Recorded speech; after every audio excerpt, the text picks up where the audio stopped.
บายดีหมดทุกคนเนาะมื้อนี้มาอยู่แถวไฟแดงตีซองนี่เนาะเวลา4 โมงป่ายนี่เนาะเป็นบรรยากาศตอนแรกนี่เนาะรถติดยาวเลยเนาะเหยียบยาวแบบนี้เลยเนาะ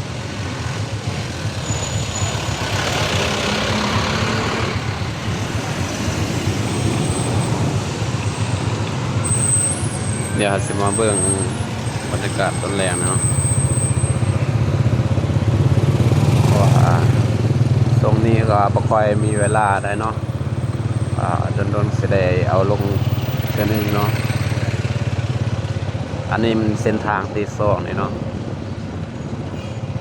บรรยากาศตอนแรกรถก็เสียเอาติดหน่อยนึงเนาะ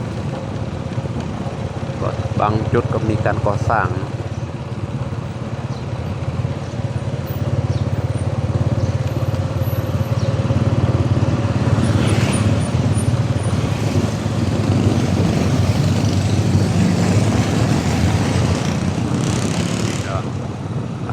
เดี๋ยวมีการก่อสร้างเนาะ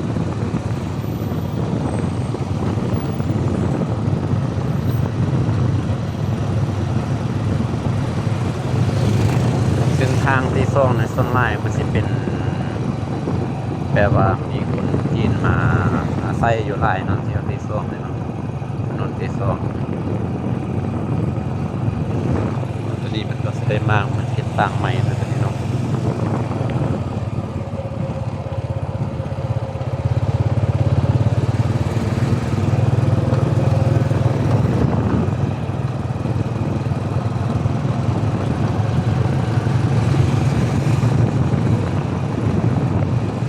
นครหลวงเนาะ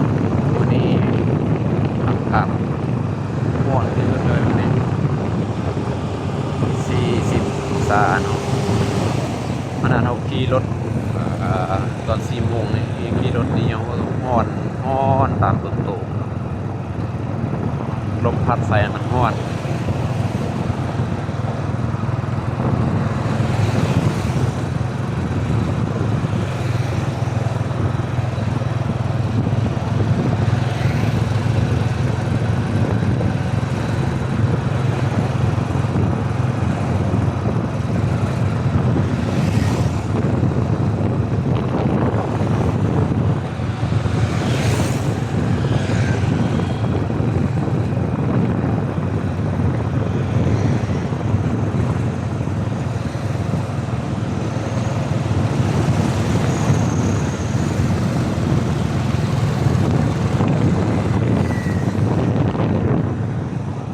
สองฝั่งมีการอ่านค่าไทย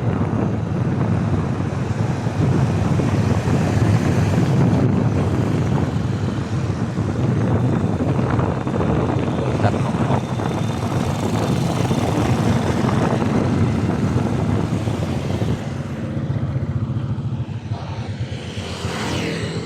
อันนี้เป็นบริษัทกอกเนาะ